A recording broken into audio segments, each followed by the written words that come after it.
ចាស់ថាបើចង់សល់លុយយើងត្រូវចេះសន្សំចុះបើអត់មានលុយណានសំចឹងមានតែចាញ់ទៅរកលុយថ្ងៃហ្នឹងខ្ញុំខំគ្មៀតខ្មៃទៅស៊ីឈ្នួលរកចន្ទីគេមកប្រកាសបានប្រាក់ 29,200 រៀលបានប្រាក់ប៉ុណ្ណឹងគួរសន្សំប្រហែលចេះប៉ុន្តែពេលដែលបានលុយកម្រងសំលុយនៅគៀនជាង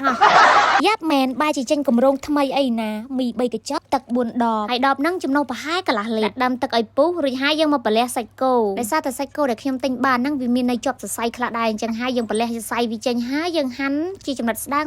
ហាន់ហើយអីហើយគឺថាយើងទុកបន្លែសិនបន្ទាប់មកយើងយកបន្លែហ្នឹងមកហាន់ហើយបន្លែដែលខ្ញុំកំពុងហាន់ហ្នឹងគឺជាស្ពៃក្តៅពណ៌ស្វាយហើយជាមួយនឹងផ្សិតម្ជុលមកកូនថងហើយយើងធ្វើការបេះបរិយាវាទៅមើលទៅឃើញថាបានរៀងច្រើនដែរណាពួកគ្នាយើងក៏រៀងច្រើនដែរខ្ញុំក៏បានបន្ថែមស្ពៃបូកូហ្នឹងពាក់កណ្ដាលទៀតអត់ហ៊ានដាក់ទាំងអស់ទេខ្លាចហូបអត់អស់ហើយបន្តមកទៀតទឹករបស់យើងពុះល្មមហើយខ្ញុំក៏បានចាក់គ្រឿងក្រៅចាក់អំបិលហើយនឹងគ្រឿងបោះមីហ្នឹងដោយសារតែមានក្មេងៗហូបដែរអញ្ចឹងហើយអត់បានដាក់ម្ទេសចូលទេប៉ុន្តែនៅតែមានរសជាតិហឹរដោយសារតែក្នុងអំបិលហ្នឹងគឺមានរសជាតិហឹរស្រាច់ហើយបន្តមកទៀតយើងក៏បានបន្ថែមបន្លែប្លុកចូលទៅក្នុងហ្នឹងហើយក្នុងមីហ្នឹងគឺថាអត់មានប្រហិតទេហើយយើងក៏បានបន្ថែមគឹមឈីទៅបន្តិចដែរចំពោះគឹមឈីដែលខ្ញុំកំពុងដាក់ហ្នឹងគឺរៀងមានរសជាតិជូរបន្តិចចឹងហើយយើងមិនដាក់ច្រើនទេដាក់មកល្មមថាភ្លក់ទៅយើងឲ្យមានរសជាតិជូរអែមមកកុំឲ្យវាជូរខ្លាំងពេកចូលមកទៀតខ្ញុំក៏បានដាក់មីចូលទៅក្នុងហ្នឹងហើយមីហ្នឹងគឺថាខ្ញុំកាត់ជាពីរកុំឲ្យវាវែងពេកណាកុំឲ្យថាពិបាកដួសចែកគ្នាវាងាយស្រួលមកកណាត់ម្នាក់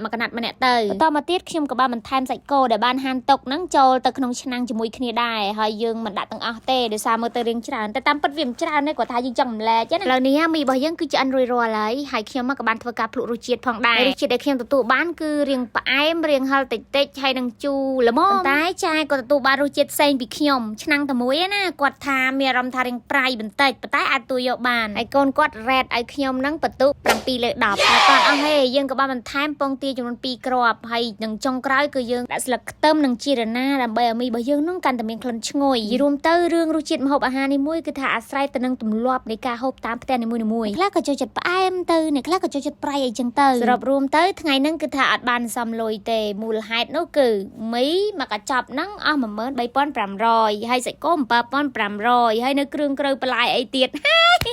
កម្រងសំលុយហ្នឹងលើកទៅស្អែកហ្មងទៅតែបើស្អែកមានការងារធ្វើទៀតអញ្ចឹងអត់មានលុយអត់ដែរសរុបទៅហើយមិនបានខ្លាចទៅជាអ្នកមានអីទេហើយនេះចាចេះជួយចេញខ្លះផងអញ្ចឹងបានតែថាគ្រប់យ៉ាងគឺមកពីព្រំលិខិតគេតម្រូវមកឲ្យយើងអត់ឲ្យសល់លុយទេតាហ៊ានមានសល់លុយមើលតាហ៊ានមានលុយគឺដឹងតែគេនាំយើងទៅអញ្ចឹង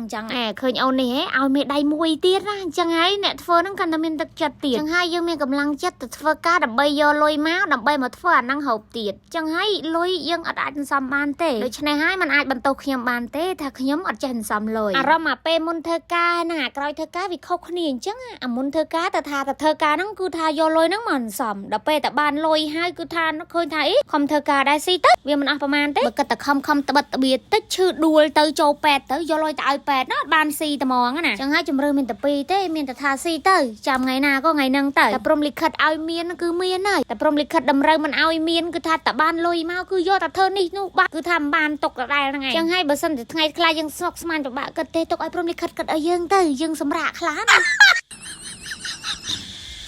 ពេញហ្នឹងគូសាឡល្អ